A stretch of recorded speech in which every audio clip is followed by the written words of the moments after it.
नमस्कार, news room में आप सभी का स्वागत है। राजस्थान के उदयपुर में सोमवार को हालात तब फिर से तनावपूर्ण हो गए जब घायल छात्र देवराज अस्पताल में जिंदगी की जंग हार गया। आज सुबह कड़ी सुरक्षा के बीच देवराज का अंतिम संस्कार कर दिया गया। इस दौरान बड़ी संख्या में स्थानीय लोग उमड़े थे। हम आपको याद दिला दें कि पिछले सप्ताह स्कूल के बाहर चाकूबाजी की घटना में देवराज घायल हो गया था और उसने अस्पताल में 4 दिन तक जिंदगी के लिए जूझने के बाद सोमवार को दम तोड़ दिया। पुलिस ने बताया कि देवराज का शव आज सुबह पोस्टमार्टम के बाद परिजनों को सौंप दिया गया था। कड़ी सुरक्षा व्यवस्था के बीच उसका अंतिम संस्कार किया गया। किशोर की अंतिम यात्रा में काफी लोग शामिल हुए। चाकू मारे जाने के बाद घायल देवराज का उदयपुर के एक अस्पताल में इलाज चल रहा था। सोमवार को उसके अंतिम सांस लेने से कुछ समय पहले उसकी बहन ने रक्षाबंधन पर उसकी कलाई पर राखी बांधी थी। पुलिस ने बताया कि शुक्रवार को हुई सांप्रदायिक हिंसा के मद्देनजर शहर में सुरक्षा के कड़े इंतजाम किए गए हैं और मोबाइल इंटरनेट सेवाएं बंद कर दी गई हैं। शहर में आज सभी सरकारी और निजी स्कूल भी बंद हैं। पीड़ित छात्र के परिवार की मांगों पर सोमवार रात सहमति बनने के बाद परिवार के सदस्य शव लेने पर राजी हो गए थे। राज्य सरकार की ओर से पीड़ित परिवार को 51 लाख रुपए का मुआवजा देने, मामले की सुनवाई फास्ट ट्रैक अदालत में कराने, परिवार के एक सदस्य को संविदा पर नौकरी देने और परिवार को सुरक्षा मुहैया कराने का आश्वासन दिया गया है। हम आपको बता दें कि शुक्रवार को किसी बात को लेकर देवराज पर उसके स्कूल के बाहर एक साथी छात्र ने हमला कर दिया था। घटना के बाद स्थानीय पुलिस ने आरोपी को हिरासत में ले लिया और उसके पिता को गिरफ्तार कर लिया। आरोपी के अनधिकृत रूप से बने घर को प्रशासन ने बुलडोजर से गिरा दिया था। ऐसी रिपोर्टें हैं कि बाद में पता चला कि शायद वह उस घर में किराए पर रह रहा था। हम आपको याद दिला दें कि घटना के विरोध में हिंदू संगठनों के सदस्यों ने एक मोटर गैराज में कुछ कारों को आग के हवाले कर दिया था और एक मॉल में दुकान में तोड़फोड़ की थी। घटना के बाद उपजे तनाव को देखते हुए शहर के सभी सरकारी और निजी स्कूल अगले आदेश तक बंद कर दिए गए हैं और मोबाइल इंटरनेट सेवाएं निलंबित कर दी गई हैं। इस बीच अंतिम संस्कार में उमड़े लोगों ने सरकार से मांग की है कि आरोपी को सख्त से सख्त सजा तुरंत दिलाई जाए और देवराज के परिवार की पूरी देखभाल की जाए। लोगों ने कहा है कि देवराज के निधन से समाज में काफी गुस्सा है, इसलिए सरकार को इस मामले का हल संवेदनशीलता के साथ निकालना चाहिए। मेरा तो सभी समाज, सर्व समाज का मैं आभारी हूँ। पूरा संगठन और सरकार आभारी है कि उन्होंने शांति पूर्वक इनको सच्ची श्रद्धांजलि, शांति रहकर इस उबलता हुआ, गरमाया हुआ माहौल को संभालते हुए सभी युवा हो, महिला हो, बुजुर्ग हो, चाहे आम नागरिक हो, उन्होंने जो अपनी विवेक से काम लेकर जिनको देवराज जी को अंतिम विदाई दी, मैं उनका आभारी हूँ। मैं कन्हैयालाल जी हत्याकांड के टाइम पर उदयपुर ने शांति बनाए रखी, मगर उसका परिणाम ये निकला कि आज देवराज की हत्या का सामने आया।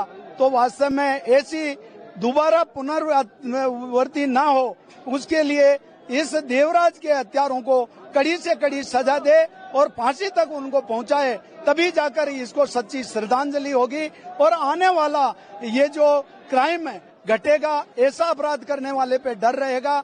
मैं सरकार का, प्रशासन का और आम नागरिक का आभार व्यक्त करता हूं कि आपने शांति बनाए रखी और इस सच्ची श्रद्धांजलि में आपने अपना योगदान दिया, उनका धन्यवाद। ऐसे नाबालिग को अगर ऐसे ही हम जो बाल कारागार में भेजकर कहीं न कहीं इनको सॉफ्ट कॉर्नर में रख देंगे तो ऐसे नाबालिग हजारों निकल जाएंगे और यहाँ पर हिंदुस्तान का वातावरण खराब कर देंगे। इसलिए ऐसे नाबालिग को भी सजा मिलने का प्रावधान हो, चाहे हमारे को संशोधन करके कानून में भी इसमें प्रावधान लाना पड़े, तो हम सरकार से मांग करेंगे कि ऐसे अपराधी को कभी छोड़ा न जाए ताकि ये अपराध कम हो। पूरा मेवाड़ एक परिवार की तरह रहा है, लेकिन इस प्रकार की घटना जब आती हैं तो पूरे सामाजिक जीवन को झकझोर देती हैं। बहुत दुखद है, बहुत सारे प्रश्न हैं, सबके मन में आक्रोश है। बहुत ज़्यादा कुछ नहीं कह सकते, लेकिन जो विधिक कार्रवाइयाँ हैं वो बहुत, अभी तक की जो भी कार्रवाइयाँ हैं वो अच्छी हुई है, लेकिन बहुत व्यवस्थित ढंग से कठोरतापूर्वक हो और यदि कोई इकोसिस्टम है तो उसका भी पूरी पड़ताल होनी चाहिए। इतना ही आग्रह करूँगा। देखिए, सख्त कार्रवाई होनी चाहिए और न केवल अपराधी, लेकिन उसके जो जितने समर्थक हैं, कोई इकोसिस्टम है तो उसको भी पड़ताल होनी चाहिए, क्योंकि ये एक सामान्य घटना नहीं है। जैसी सूचना आ रही है बहुत गंभीर है। देखिए, आप समझिए, पूरा सामाजिक जीवन हिल गया है।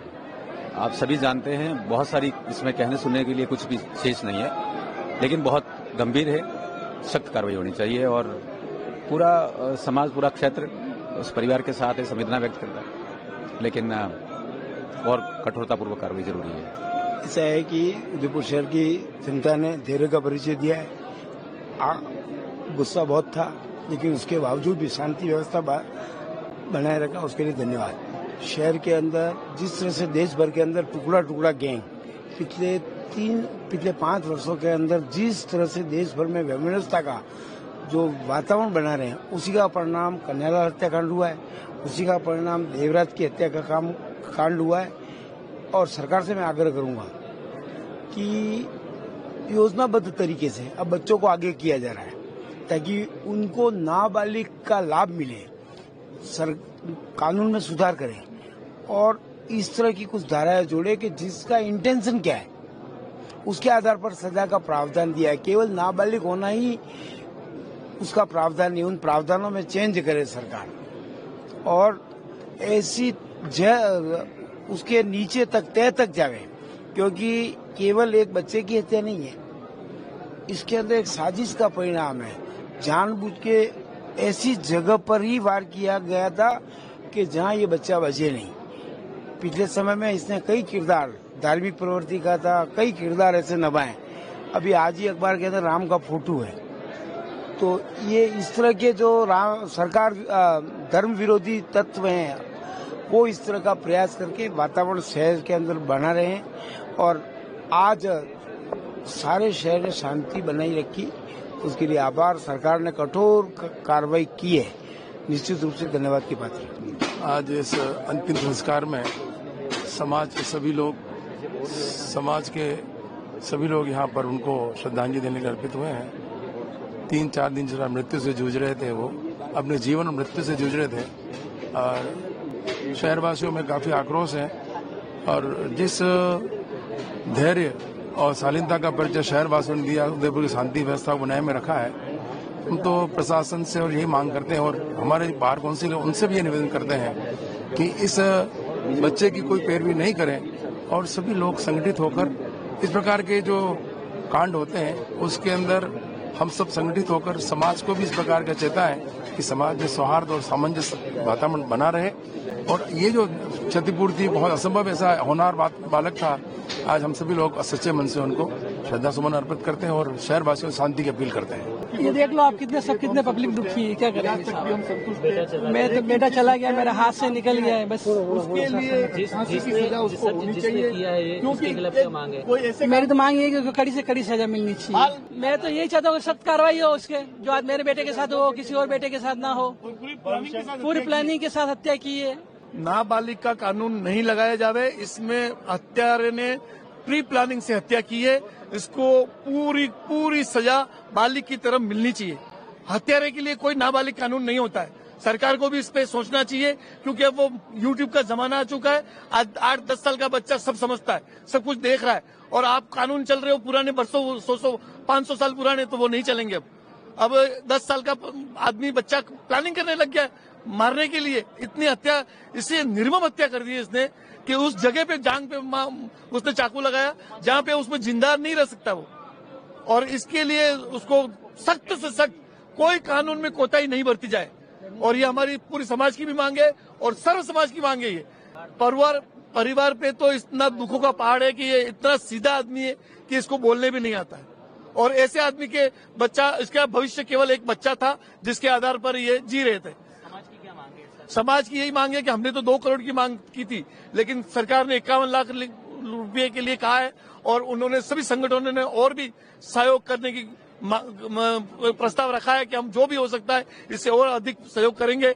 हमारा मांग यही है कि एक तो स्कूल प्रशासन को तत्काल प्रभाव से निलंबित किया जाए। सरकार की तरफ से जो भी कार्रवाई हुई है उसमें इसका इलाज बहुत अच्छा चला, कोशिश की गई है, इसमें हमें कोई आपत्ति नहीं है, हम उसके साथ थे। तब भी प्रशासन ने भी सहयोग किया, हमने भी पूरा सहयोग किया। हमने कहीं कोई अशांति फैलने के लिए मौका नहीं दिया, किसी से हमने ऐसी बात नहीं करी।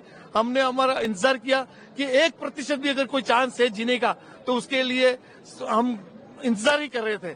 और इसके लिए हमने कहीं भी कोई भी कुछ भी बात कहीं भी नहीं करी। अगर आप भी लेना चाहते हैं देश दुनिया की तमाम जानकारी तो आज ही सब्सक्राइब करें हमारे चैनल को। साथ ही नीचे दिए बेल आइकन को जरूर दबाएं ताकि हर अपडेट आप तक पहुंच सके।